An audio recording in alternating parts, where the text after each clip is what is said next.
The day God regretted making man. What the Bible never told you about Noah's Ark.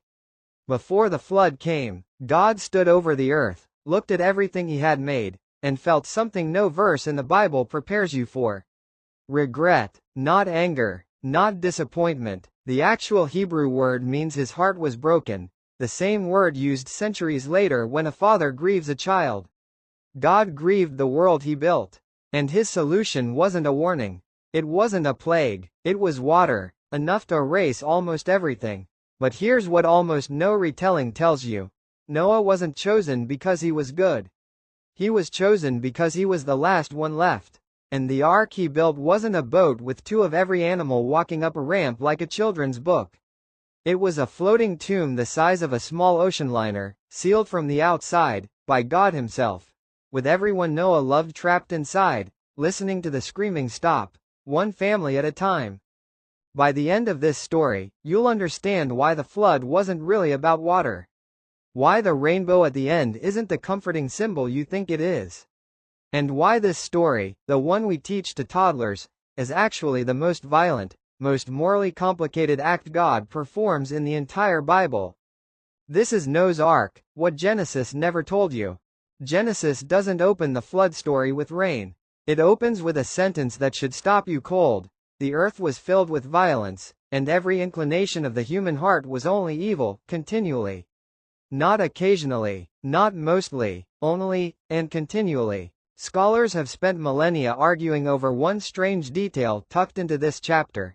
The sons of God, taking wives from among the daughters of man, producing a race of giants called the Nephilim. Whatever this means, fallen angels, powerful rulers, corrupted bloodlines, the text places it directly before God's decision to wipe out humanity. Something had gone wrong at a level deeper than ordinary sin. The corruption wasn't just moral. It was, in some sense the ancient writers didn't fully explain, almost biological, a world unraveling at the seams.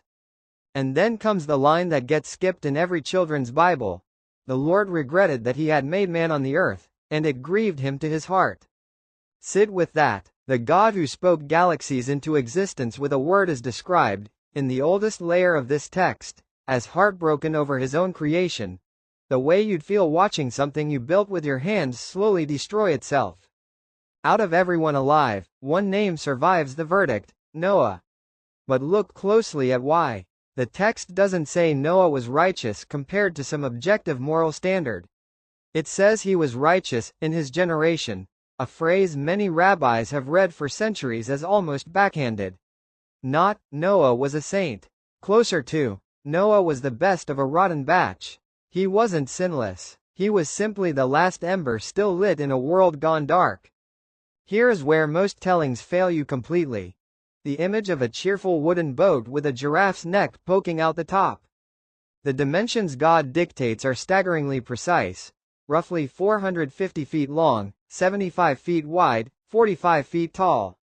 Convert that into modern terms and you get a vessel close to the length of a World War II battleship, built entirely from wood, by one family, with no shipbuilding experience, using tools from the Bronze Age. It had no rudder, no sail, no oars. This detail is almost never emphasized, but it should terrify you. Noah could not steer this thing. He couldn't choose where it went.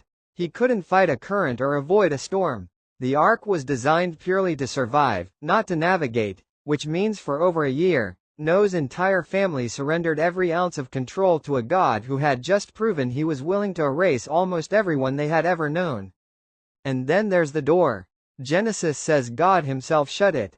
Not Noah, not an angel giving him final instructions and stepping back. God, personally, sealing the family inside, and sealing everyone else out. In the ancient world, a door sealed from the outside meant one thing. There was no reopening it from within. Once that door closed, whoever was still standing outside, pounding, screaming, begging, stayed outside. Forever. Try to imagine the sound. Not the sound of rain on a wooden roof.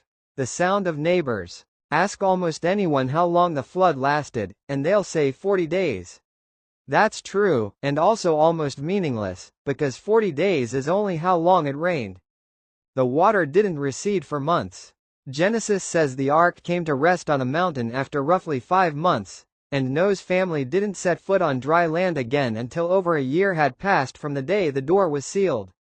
12 months, give or take, trapped in near total darkness, with only a single window, surrounded by the largest cargo of living animals ever assembled, in a wooden structure being tossed by a global flood with no way to see outside and no way to know if the water would ever stop. There is no dialogue recorded from inside the ark. Not one line. 12 months of silence in the text, which means everything you imagine about what that year was actually like, you have to imagine yourself. The fear, the grief, the smell, the waiting. When the rain finally stopped, the waiting didn't. Noah releases a raven, then a dove, twice, before the second dove finally returns with an olive leaf. Even then, Genesis says Noah waited weeks longer before God finally spoke the words, "Go out." This is easily the most overlooked detail in the entire flood account. God doesn't just cause the flood. God controls the silence afterward too. Noah doesn't leave when the water is gone. He leaves the second God says it's time, not 1 day sooner. Now the part everyone thinks they understand, the rainbow. We've turned it into pure comfort, a promise, a pre-symbol, nursery wallpaper. But look at what God actually says. He has set his bow in the clouds. Not created, set, like a weapon put down after a battle. In the ancient Near East, a bow was a weapon of war. Many scholars read this image as God literally hanging up his war bow, pointed away from the earth, aimed instead at the sky, a visual promise that the weapon used against humanity would never be drawn against it again in the same way. The rainbow isn't a cheerful decoration. It's closer to a soldier laying down his weapon at the end of a battle he never wanted to fight in the first place, and hanging it on the wall as a permanent reminder to himself. That reframes everything. This isn't God saying, "I'm sorry, that got out of hand." This is God making a binding, one-sided promise that he will never again respond to human evil this way. A covenant not just with Noah, but, the text says explicitly, with every living creature on the earth. Every dog, every bird, every future generation, bound into a promise they never asked for and never agreed to, made by a God who had just proven exactly how far he was willing to go.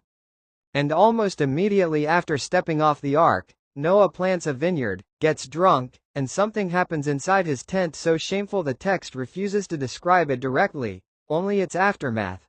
A curse pronounced on his own grandson.